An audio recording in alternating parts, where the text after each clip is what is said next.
What's up, guys? Swift here with some Chicago Bears injury updates and roster news. Let's get right into it. First off, Dieter Iceland and Zachary Thomas have been added to the practice squad. Micah Treadway was released to make room for Thomas. First, I have presumed this for a while, but it also seems like the Bears are moving to Arlington. Seems like everything is full steam ahead, moving that direction. Also, it was announced today that Ted Phillips should be retiring after this year. He stayed on to help with the move, but then he's going to be gone. I really hope we bring in a football guy. But let's get right into the injury updates. Jaquan Brisker is back. He returned to practice the other day and seems to be making steady progress towards being ready to go and start week 1. Very encouraging news, as Brisker is a guy I think can make a huge impact this season. Eberflus says he also expects Lucas Patrick, our starting center, to return to practice next week. He says we'll see how that goes, but there is some optimism that Patrick will be ready week 1. Personally, I think we'd be okay with Mustipher for a game or two. I want to make sure Patrick's thumb is 100%. Coach Eberflus and Justin Fields both expressed optimism on getting some of the wide receivers back as well. N'Keal Harry was added to the IR with the designation to return, so he's out at least 4 weeks. We did add ISM off of waivers, so we now have 4 healthy wide receivers. Smith Marset joins Darnell Mooney, Equanimous St. Brown, and Dante Pettis is the only healthy wideouts we have right now. There is optimism that Byron Pringle and Velus Jones Jr. could return soon as well.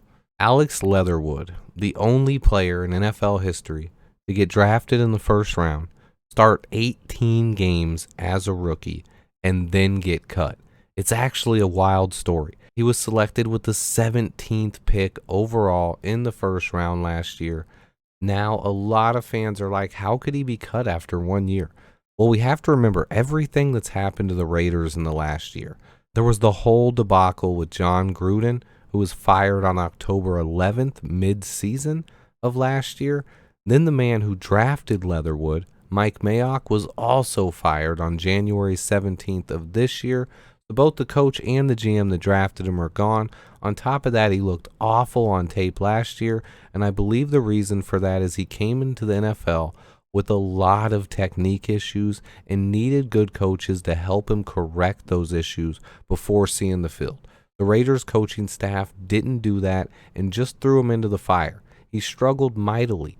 Like Ryan Poles, I believe he still has plenty of potential at the NFL level, and getting him here for 3 years and less than $6 million has the potential to be a huge steal.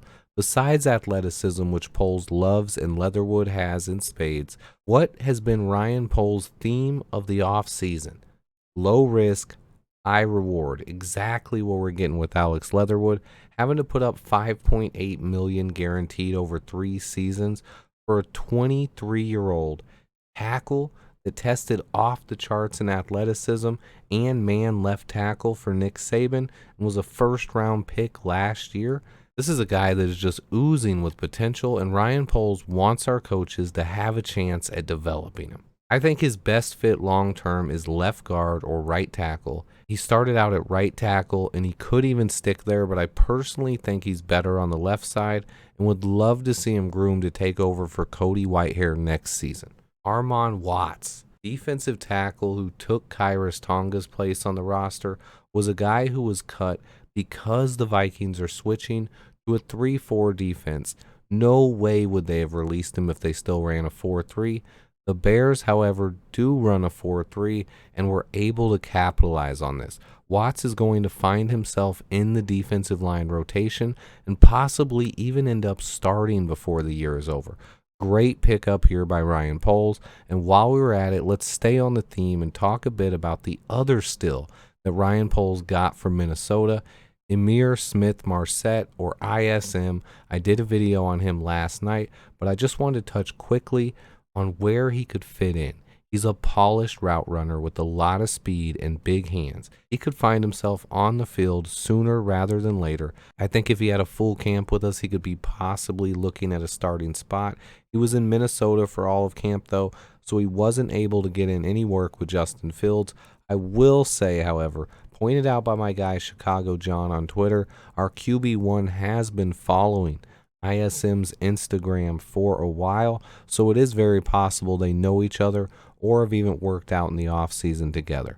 I think he has the potential to be a good wide receiver in the NFL, so I can't wait to see him on the field. Another guy we picked up off waivers was linebacker Sterling Weatherford. Colts GM Chris Ballard was asked about losing Weatherford to waivers, and he spoke a little about how much the team liked him and how bad this one hurts. More praise for another guy that, in my opinion, has a lot of talent and can help our team, and we got him for nothing. Weatherford can play safety or linebacker, kind of a hybrid type guy who can also play on special teams. He's 6'4", 220 pounds, and had a very productive college career. Now let me touch briefly on this because some fans don't understand why there's so much talent slipping through the cracks this year. Well, most of you heard me talk about how this year's draft class was the deepest possibly in NFL history, right? Well, think about that. A lot of teams added a lot of talent this year. That also caused some players to lose their spot on the 53-man roster. As a team that came into the offseason with a mediocre roster that featured a lot of holes, Ryan Poles and Ian Cunningham were able to take advantage of this influx of talent. They spent countless hours scouring the league to make this roster better, and they have done just that. We head into week 1 next week with a roster that has more talent and more depth than it did at any point in time last year.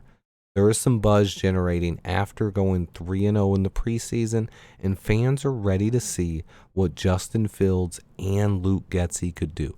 We are less than 10 days away from the start of the season. We kick off the year versus the 49ers. Stay tuned, guys. I have a ton coming soon. Just recovering from COVID and making sure I'm 100% for the season as well. Remember to hit that like button for me. And until next time, bear down.